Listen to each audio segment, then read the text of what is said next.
देख लो एकदम सुनसान शहर है, मतलब उस रोड के अलावा कुछ और है ही नहीं। ऑस्ट्रेलिया के टमाटर एकदम लाल लाल। शाम के 5 बजे और देखना कितनी सुनसान सड़कें होगी यार। देखना दुकान नहीं बंद करके चले गए लोग। नाई की दुकान पे जाके मैंने पूछा कि भी अपॉइंटमेंट लेनी है क्या, वो लड़की थी। इंटरेस्टिंगली लड़की तो क्या थी यार, वो कोई हॉलीवुड की एक्ट्रेस लग रही थी। 7100 रुपए लगे फाइनली अपने को दवाई लेने के, एंटीबायोटिक, जो अपने इंडिया में अपने को 200-300 रुपए में मिल जाती। बिल्कुल ऐसे वाइब आ रही है यार इस शहर में, मानो मियामी वगैरह कहीं पे आ गए। लोग हो गए शुरू दारू पीने, धूप निकली हुई है, बढ़िया मौसम हो रखा है इनका, सारा दिन बियर पीते रहते हैं ऑस्ट्रेलियंस भी।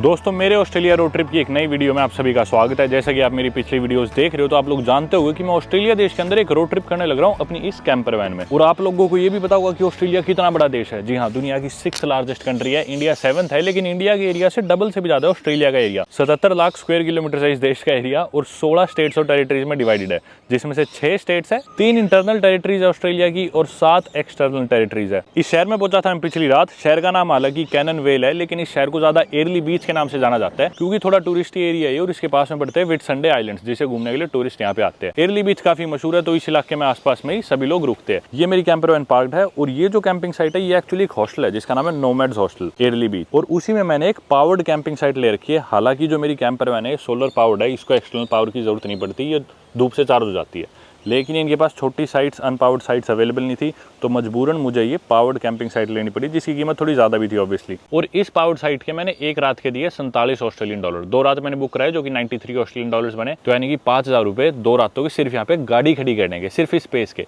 लेकिन हाँ, कुछ कॉमन फैसिलिटीज है जो आप यूज़ कर सकते हो, जैसे कि बाथरूम और टॉयलेट वगैरह। लॉन्ड्री आप कर सकते हो लेकिन वो पेड है। इनकी किचन आप यूज़ कर सकते हो, लेकिन मेरी कैंपर वैन में स्टोव और किचन का बेसिक सा जुगाड़ है। यहाँ पे एक नल भी है अगर आपको पानी वानी भरना हो अपनी कैंपर वैन में। मैं ऑस्ट्रेलिया की पूरी ईस्ट कोस्ट ड्राइव करने लग रहा हूं और इतना बड़ा देश होने के बावजूद ऑस्ट्रेलिया देश की पॉपुलेशन है सिर्फ 2.7 करोड़, जो कि अपने दिल्ली जितनी है, और देश इंडिया से 2 गुना से भी ज्यादा बड़ा।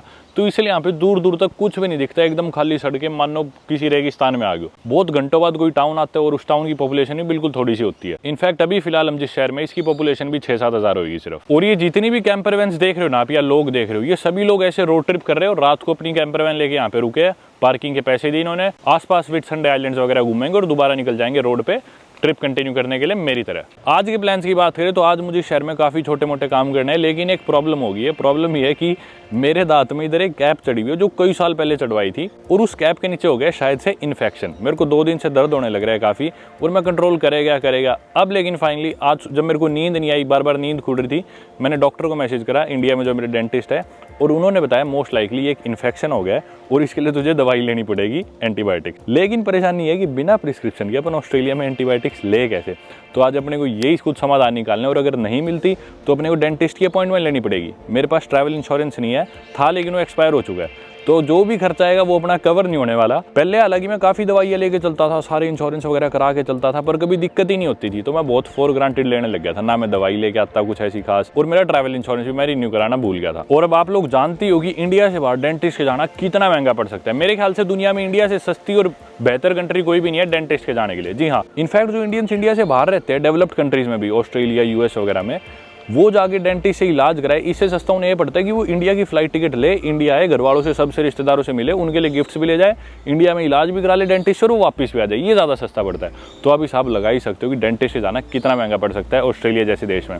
एक अपॉइंटमेंट मेरे ख्याल से 300-400 ऑस्ट्रेलियन डॉलर की पड़ेगी, जो कि 20-25 हज़ार रुपये होगी सिर्फ डॉक्टर को दिखाने के एक बार ही अपॉइंटमेंट के। ऐसा मैंने सुना है, अभी तक जानना है ऑनलाइन जितनी मैंने रिसर्च करी है। कल का मेरा 8 घंटे का एक बोट टूर भी बुकड है इधर एयरली बीच पे, जिसमें मैं स्नॉर्कलिंग वगैरह और काफ़ी एक्टिविटीज़ करूँगा बोट पे, उसके मैं पैसे दे चुका। और आज के बाकी काम करने से पहले भी, या ये ट्रिप कंटिन्यू करने से पहले भी, सबसे ज़रूरी है कि ये जो प्रॉब्लम है इसका सोल्यूशन निकाला जाए, क्योंकि ऐसे दर्द में तो मैं कोई चीज़ इंजॉय नहीं कर पाऊंगा। ट्रैवलिंग का पर्पज ही डिफीट हो गया अगर आप दुखी होने लग रहे हो। इससे बढ़िया तो मैं इंडिया चला दूँ सब छोड़ के। तो इसलिए कोशिश करेंगे इस प्रॉब्लम का इलाज निकाल ले। हालांकि मेरे को यहाँ पे जिम जाना था, बाल कटवाने थे, लॉन्ड्री करनी थी, एक आधी टी-शर्ट वगैरह की शॉपिंग करनी थी, कल के टूर की प्लानिंग करनी थी, प्रिपरेशन करनी थी, और थोड़ा बहुत ही शहर भी घूमना था। लेकिन उन सबसे पहले चलते एक फार्मेसी पे। मेरे डेंटिस्ट ने मुझे कुछ दवाइयाँ लिख के भेजी है, मैं देखूंगा कि वो दवाई अपने को फार्मेसी सीधा मिल जाती है तो बहुत बढ़िया चीज़ है, नहीं मिलती तो पता नहीं भाई क्या करेंगे। कपड़े पहन लिए और कुछ चबाने की तो हिम्मत है नहीं, तो दूध ही पी चलते। थोड़ा सा दूध पड़ा है, दूध भी खत्म हो गया, ये भी और लेना है। बढ़िया चीज़ ये है कि ये मेन लोकेशन पे है मेरा हॉस्टल, तो गाड़ी लेके जाने की जरूरत नहीं है, कहीं भी पैदल जा सकते हैं अपन, सब नज़दीक ही है। ये वाली जो कैंपर वैन देख रहे हो ना आप, ये माइटी ड्यूस 2 है, अपोलो कंपनी की। वैसे गाड़ी की कंपनी मर्सिडीज बेंज है, पर अपोलो बनाती है। ये आरवी मैं पहले ये लेना चाहता था पर ये बुकड आउट हो गई थी क्योंकि बहुत पीक सीजन चल रहा है इनका, तो मजबूरन मेरे को ये वाली लेनी पड़ी थी कैंपर वैन। इसमें अंदर खड़े होने की जगह नहीं है और सेल्फ सस्टेन्ड नहीं है, मतलब कि बाथरूम वगैरह नहीं है, बाथरूम हमेशा बाहर ही यूज़ करना पड़ता है। पर बाथरूम होता तो भी मैं यूज़ ना करता क्योंकि न्यूजीलैंड ट्रिप पे जो मेरी आरवी थी काफ़ी बड़ी थी, आप लोगों ने देखा था, बाथरूम बाहर ही यूज़ करना ठीक रहता है। पर नुकसान ये है कि ना जगह बहुत थोड़ी है, इसमें छोटी पड़ती है ये कैंपर वैन मेरे लिए, क्योंकि मैं थोड़ा लंबा हूँ, सोने में दिक्कत होती है। और ऊपर से इतनी छोटी होने के बावजूद एवरेज नहीं देती, 7-8 की एवरेज देती है, और ये बड़े वाली भी इतने की देती है, तो फ़ायदा ही क्या भाई। एक तो इतना छोटा व्हीकल है, एवरेज कुछ देता नहीं। जूसी और स्टार आरवी 2 कंपनी है ये ऑस्ट्रेलिया न्यूजीलैंड में, कैंपर वैन्स देती है और गाड़ी देती है ऐसी। इसका टेंट ऊपर है, ये शायद जूसी क्रिब 3 है ये वाला मॉडल। ये वाली जो कैंपर वैन है ये जूसी कंपास है राइट वाली, और ये दोबारा जूसी क्रिब है मेरे ख्याल से ये वाली साथ में। इतनी रिसर्च करी है ना मैंने कैंपर वैन और आरवी बुक करने के लिए न्यूजीलैंड और ऑस्ट्रेलिया, मेरे को इनकी सारी कैंपर वैन के नाम याद हो गए। कौन सी कैंपर वैन कितने लोगों की है, इसमें टेंट ऊपर लगता है, नीचे सोने की कितनी जगह है, सेल्फ सस्टेन्ड है नहीं, यानी कि बाथरूम अंदर है या नहीं। ये देखो एक और माइटी ड्यूस 2 या 3 कुछ भी हो सकती है। 3 में 3 बर्थ होते हैं अंदर, एक इधर बर्थ बना रखा है खिड़की के साथ में, और 2 में वो नहीं बनाया होता, बाकी पूरी सेम होती है। तो एक तो ना इनका पीक सीजन चलने लग रहा है, नॉर्थ से सारे लोग साउथ की तरफ आने लग रहे हैं ईस्ट कोस्ट ड्राइव करके, क्योंकि नॉर्थ में वेट सीजन स्टार्ट हो जाएगा। ऑस्ट्रेलिया इतना बड़ा है तो हर जगह मौसम अलग है। वेट सीजन में सिर्फ यहाँ बारिश होती है, जैसे नॉर्दर्न टेरिटरी वगैरह में, वो सारे लोग छोड़ के भागते हैं अब साउथ की तरफ इन दिनों। वैसे इनका वेदर उल्टा चलता है, अभी इंडिया में सर्दी है, यहाँ पे गर्मियाँ शुरू हो जाएगी। यहाँ पे जब ठंड होती है तब इंडिया में पीक गर्मी होती है। और यहाँ पे से मेरा मतलब है मोस्टली सदर्न ऑस्ट्रेलिया में, मेलबर्न, एडिलेड या फिर सिडनी भी। वैसे ही सारी बात का कंक्लूजन बस ये है कि मेरी कैंपर वैन का सिर्फ एक सुख है कि वो छोटी है, शहर में घूमना फिरना आसान होता है और छोटी पार्किंग में पार्क हो जाती है। नुकसान ये है कि एक तो एवरेज कम देती है, खड़े नहीं हो सकते उसमें ठीक से, बहुत सारे काम अंदर कर नहीं सकते क्योंकि जगह कम है। और कई बारी जैसे इधर अनपावर्ड साइट फुल थी तो फिर भी मैंने पावर्ड साइट के पैसे दिए, एक्स्ट्रा पैसे दिए, जबकि उसकी मेरे को जरूरत नहीं थी। लोग हो गए शुरू दारू पीने, धूप निकली हुई है, बढ़िया मौसम हो रखा है इनका, सारा दिन बियर पीते रहते हैं ऑस्ट्रेलियंस भी। ये हॉस्टल है मेरा, लाइन लगी हुई है अलग अंदर। हॉस्टल में मैं डॉर्म बेड लेके भी रुक सकता था, वैसे गाड़ी यहाँ पे बाहर पार्क कर दी, लेकिन डॉर्म बेड महंगा था और वो 6-7 जनों के साथ शेयर करना पड़ता, प्राइवेसी नहीं रहती। इधर ही कहीं होगी फार्मेसी, चल के पूछते हैं, अभी होएगा अपना नुकसान। ये है बाहर इनकी मेन स्ट्रीट, और इधर खूब सारी दुकानें आपको दिख रही है। आइसक्रीम की दुकान देख के मेरा तो आइसक्रीम खाने का मन कर गया, पर अभी याद आया कि दांत में ही दिक्कत है और ऊपर से मीठा बड़ी मुश्किल से बाय कहना पड़ रहा है इस दुकान को। यहाँ पे कुत्तों की दुकानें, स्काई डाइव का भी है यहाँ पे, स्काई डाइव ऑस्ट्रेलिया जो अपन ने केन्स में करी थी, और बाकी टूरिस्ट इन्फॉर्मेशन। और उधर क्या है वो एडल्ट स्टोर, सुपरमार्केट वगैरह, बार्स, पब्स, यही सारी चीज़ें।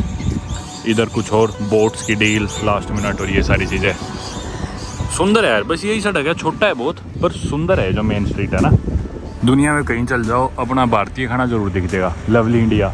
और बाकी कल इधर से ही है मेरा boat trip Red Cat Adventures के साथ, सुबह इधर ही आना है। गंडा क्लोथिंग। पीछे भी हैप्पी ट्रैवल्स का ऑफिस गया था, जिनसे मैंने मेरी कैंपर वैन बुक कराई थी केन शहर में। न्यूजीलैंड में मैंने शायद हैप्पी ट्रैवल से ही कराई थी। ये सड़क है, लोग बाग घूम रहे हैं, धूप निकली हुई है, फिश एंड चिप्स खा रहे, बियर पी रहे हैं। ये लोग फिश एंड चिप्स बहुत खाते हैं ऑस्ट्रेलिया में और न्यूजीलैंड में, और इंग्लैंड में भी इनका खाना यही है गुरों का। मेरे ख्याल से उधर है बीच। एक तो फार्मेसी वो रही, एक इसी साइड भी दिखा रहे हैं मेरी रोड पे भी। ये आ गई एक और, देखो लंदन की तरफ फ़ोन बूथ। हे भगवान, काश ये सीधा ही दे दे दवाई। ऑब्वियसली अंदर जाते ही बोले कि आपको एंटीबायोटिक्स तो हम नहीं दे सकते ऐसे बिना प्रिस्क्रिप्शन के, पर 2 लड़कियाँ थी, दोनों खाली थी, बहुत बढ़िया थी, उन्होंने मेरी मदद करी। ये पर्चा सा दे दिया उन्होंने मेरे को और बोली कि ना, बोली या तो आप जाओ किसी डॉक्टर के क्लिनिक, डॉक्टर से प्रिस्क्राइब करवा लो, या आप जाओ किसी डेंटिस्ट के, डेंटिस्ट से प्रिस्क्राइब करवा लो। बोली लेकिन एयरली बीच बहुत महंगी जगह है। बोली ऑस्ट्रेलिया वैसे ही महंगा इन चीज़ों के लिए, लेकिन एयरली बीच और भी महंगा, आपका बहुत ज़्यादा खर्चा आ जाएगा।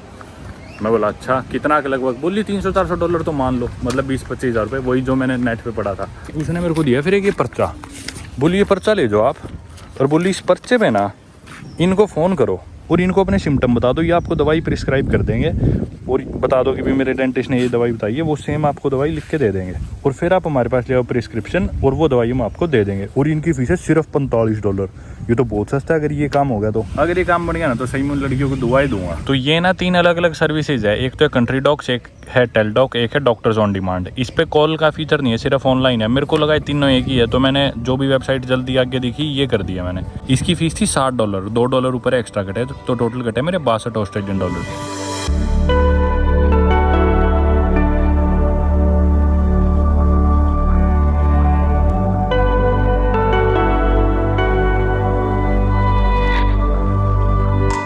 फाइनली मेरी अपॉइंटमेंट होगी। भाई जो डॉक्टर थे ना वो इंडियन ही थे, शायद इंडियन या श्रीलंकन थे, नाम तो श्रीलंकन लग रहा था पर जब बात करी तो इंडियन ही लग रहे थे।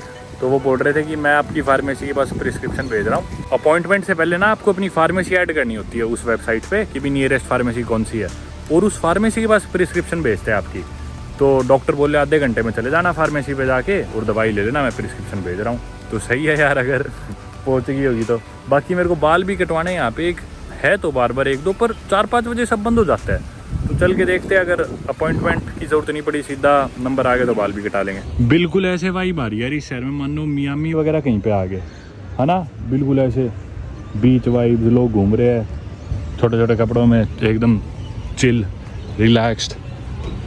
वापस चलते हैं अपनी फार्मेसी पे। इनके पास इन्होंने भेज दी प्रिस्क्रिप्शन, जाके मिल जानी चाहिए अब। लो मित्रों, अपनी दवाई आई है 56 ऑस्ट्रेलियन डॉलर की अलग से। तो $56 अपने लगे दवाइयों के, $63 लगे अपने डॉक्टर की अपॉइंटमेंट के। तो टोटल अपने लगे $119। अपने भारतीय 7100 कुछ रुपए लगे, 7100 रुपये लगे फाइनली अपने को दवाई लेने के, एंटीबायोटिक, जो अपने इंडिया में अपने को 200-300 रुपये में मिल जाती। ये देखो ये दवाई मिली है अपने को, एमोक्सिसिलिन, जो डेंटिस्ट ने सजेस्ट करी थी। ठीक है, साथ में दर्द के लिए दी है पैरासीटामोल। और दुकान वाले मेरी पूरी मदद कर रहे थे, बोल रहे थे सबसे सस्ता तरीका यही है ये बड़ा डब्बा लेने का। और उन्होंने अपनी तरफ से मेरे को बेस्ट और चीपेस्ट ऑप्शंस दिए, दुकान वाले ने भी और डॉक्टर ने भी पूरी मदद करी। ऐसे मौक़ों पे अपने भारत देश की याद आती है। ये दवाइयाँ पैरासीटामोल तो अपने बिल्कुल ही सस्ती आती है, ये अपने 200-300 रुपये का काम था, यहाँ पे अपने को इस चीज़ के लगी 7100-7200 रुपये। और ये अपना 7-7 हज़ार में भी काम हो गया। इसमें बहुत सस्ता और बढ़िया ही मान रहा हूँ, क्योंकि अगर अपन किसी डॉक्टर की अपॉइंटमेंट लेके डॉक्टर के जाते, क्या पता अपॉइंटमेंट कितने की होती, 20 हज़ार की तो बहुत थी। फिर ऊपर से डॉक्टर क्या पता कितनी महंगी दवाइयाँ प्रिस्क्राइब कर देता। अब ये तो इंडिया वाले डॉक्टर ने ठीक दवाइयाँ पॉइंट टू पॉइंट लिखी है। ऊपर से फिर पता नहीं किस फार्मेसी पे जाते हैं, फार्मेसी वाले कितने मददगार होते हैं नहीं होते, वो कितनी महंगी दवाई आगे से देते। तो ये काम 25-30-35 हज़ार का होना था, फिर भी 7 हज़ार में हो गया, बहुत ठीक है। पूरा इंडिया तो अपन यहाँ पे लेके आ नहीं सकते, तो सही है, जो भी हो गया। बस उम्मीद करते हैं इससे ठीक हो जाए अपन।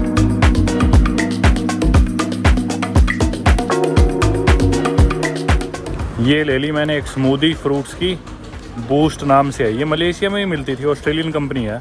ये स्मूदी पी लेते हैं और चलते हैं नाई के, बोरी नाई की दुकान। चलो चलते हैं। रोड बीच में से ही कर लेगा क्रॉस, कौन आ रहा है कर लेते हैं क्रॉस। नाई की दुकान पे जाके मैंने पूछा कि भी अपॉइंटमेंट लेनी है क्या, तो वो लड़की थी इंटरेस्टिंगली, बोली नहीं मैं सिर्फ वॉक इन्स करती हूँ। लड़की तो क्या थी यार, वो कोई हॉलीवुड की एक्ट्रेस लग रही थी। मैं चौंक गया, मतलब ये नाई है यहाँ पे। बोली कि कल आ जाना सुबह 9 बजे। मैं बोला अब सुबह 9 बजे तो मेरा टूर है, अब तो पता नहीं कब आ जाएगा। बड़े दुखी मन के साथ वापस आना पड़ा। अभी मैं चला गया था रिपकल, ये कंपनी है कपड़ों की बेसिकली। इससे एक मैंने टी शर्ट ली, ये इस पे सर्फिंग वगैरह की, बीच वाइब सारी इस तरह के कपड़े मिलते हैं। बाकी मैंने ना इधर एक और बार्बर ढूंढा था कि भी बाल कटवाने के लिए, इसके पास तो अपॉइंटमेंट थी नहीं आज की। तो एक और नाई था यहाँ पे, उनकी वेबसाइट थी, उससे आप अपॉइंटमेंट ले सकते हो। तो मैंने उनकी वेबसाइट पे जाके अपॉइंटमेंट देखी, अगले 2 दिन तक कोई अपॉइंटमेंट ही अवेलेबल नहीं है, और शाम के 4-4:30 बजे बंद कर देते हैं सारे नाई यहाँ पे। तो मतलब जब इतनी डिमांड है, थोड़ा और खोल लिया अगर, वो काम करके राजी नहीं है ये, वैसे मैंने देखा है ये लोग। और इधर ना चाहे आप न्यूजीलैंड डॉलर में पे कर दो चाहे ऑस्ट्रेलियन डॉलर में पे कर दो, मोस्टली दुकानों में किसी भी करेंसी में पे कर सकते हो, क्योंकि बराबर सी है इनकी वैल्यू भी। शाम के 5 बजे और देखना कितनी सुनसान सड़कें होगी यार, देखना दुकान नहीं बंद करके चले गए लोग, कपड़ों वगैरह की सारी दुकानें बंद। और इस रोड पे कितनी भीड़ थी 1 घंटे पहले जब अपन निकले थे, 2 घंटे पहले, 1 घंटे पहले, सब खाली यार, बिल्कुल एकदम सुनसान हो गया इतनी सी देर में। दुकानें सब बंद 5 बजे। तो वापस आ गए थे हम अपनी कैंपर वैन पे, और कैंपर वैन से दोबारा भी निकल लिया था सुपरमार्केट जाने के लिए, पर सुपरमार्केट थोड़ी सी दूर है, तो मैंने सोचा कैंपर वैन ही ले चलते हैं। सुबह से चला ही नहीं, आज इसको चला भी लेंगे।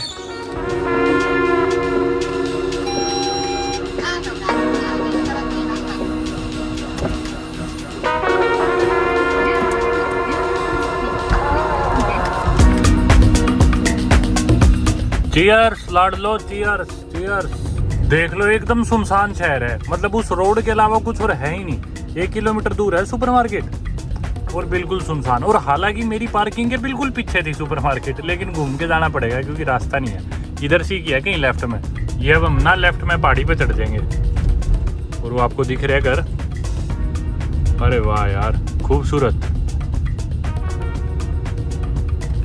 ये देख लो, ये आ गया वूलवर्स, और मेरा हॉस्टल है उधर इसके बैक साइड में। मतलब पूरा घूम के आना पड़ा अपने को। No public parking. Public parking कौन सी है फिर? ये है वूलवर्थ्स की पार्किंग, ये लिख रखा। अपना लिफाफा ले चलते हैं, नहीं ले लेंगे 100 रुपये और इसके भी। सुपरमार्केट के अंदर आ गया मैं और देखना टमाटर कितने मस्त है इनके ना। ऑस्ट्रेलिया के टमाटर एकदम लाल लाल ज़बरदस्त। ये है यहाँ का दूध, न्यूजीलैंड का दूध तो बहुत मस्त था। यहाँ का भी मैंने सुना है ये बड़ा बढ़िया है, फार्म हाउस गोल्ड करके फुल क्रीम दूध लिया है मैंने। ये $4.5 ऑस्ट्रेलियन डॉलर का 1.5 लीटर है जो मैंने लिया है। दही लिया है, दूध लिया है, प्याज टमाटर एवोकाडो। अभी तक 175 रुपये लीटर है दूध जो लिया है मैंने। फुल क्रीम है लेकिन मस्त मिलेगा शायद। कुकिंग के लिए मेरे को ब्यूटेन गैस लेनी थी लेकिन 4 का पैकेट है, एक सिंगल तो है नहीं इसमें। 4 तो बहुत ज़्यादा हो जाएगी अपने लिए वैसे। बाकी ये देखो मैंने घी भी लिया है, ग्रास फेड गाय या भैंस का क्लैरिफाइड बटर या घी बोलते हैं जिसे आजकल बहुत मिलने लगे इंडिया के बाहर भी। यहीं का ऑस्ट्रेलियन है, 11 ऑस्ट्रेलियन डॉलर का आधा किलो है। इतना महंगा भी नहीं है, 700 रुपये का आधा किलो है। ये है अदरक, $27 की 1 किलो, यानी कि 100 ग्राम $2.7 की। $2.7 हो गए, 150 रुपये की 100 ग्राम पर मिल रही है, वही बहुत है। Grown in Australia. चीज़ें तो सारी है सुपर मार्केट पर। कर लेते हैं चेकआउट।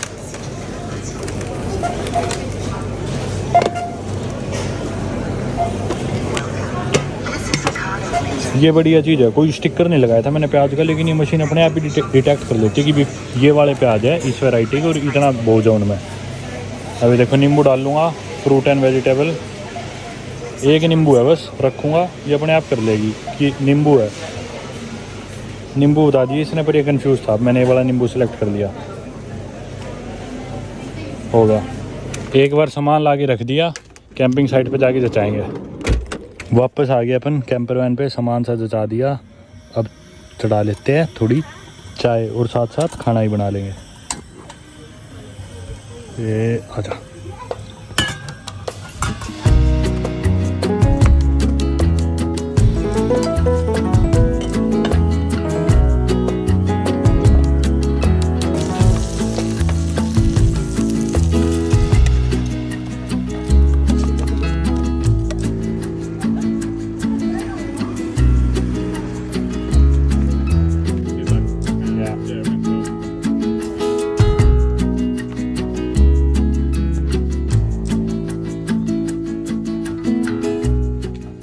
प्लान तो था भुज्जी बनाने का, लेकिन इतना सारा ये एवोकाडो की गुआकामोल निकल गई और ब्रेड भी इतनी भारी है, ये इसी में पेट भर जाएगा। तो भुज्जी बाद में देखेंगे, भूख लगी तो बना लेंगे। चाय भी नहीं बनाई, भी तो बस यही खा लिया। थोड़ी देर में बनाएंगे चाय।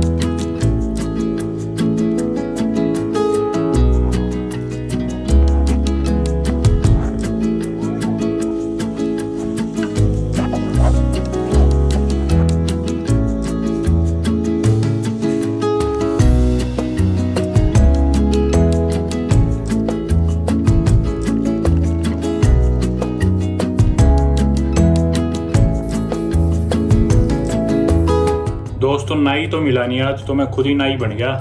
रुका नहीं जा रहा था, मैंने सोचा खुद ही काटूंगा आज तो बाल। दाढ़ी काट लिया मैंने अपनी और अब मैं आ गया कपड़े धोने यहीं पे कॉमन फैसिलिटी में। $6 ऑस्ट्रेलियन डॉलर की है मशीन यूज़ करनी हो तो, जो कि बन के $350 रुपये। सही है यार, कोई इतनी महंगी नहीं। $350 रुपये में अपने सारे कपड़े धुल जाएंगे ऑस्ट्रेलिया जैसे देश में। बाहर ड्रायर भी है, वो $5 का शायद, उसमें सूख भी जाएंगे। तो टोटल $11 मान लो, $650 रुपये भर गई पूरी। मेरे को रिसेप्शन ने बताया था कि पाउडर इसमें ऑलरेडी अंदर होता है, मतलब सर्फ शायद इधर से है अंदर, लॉक्ड है लेकिन ये कर देते हैं बंद। अप्रूव्ड, वीज़ा कार्ड हो गया। वॉर्म स्टार्ट, 28 मिनट में धुल जाएंगे। कपड़े वगैरह धो के वापस आ गया दोस्तों। खाना कर लिया अपन ने गरम, 5 अंडे की भुर्जी, साथ में 1 ब्रेड खा के दिन को करते ख़त्म।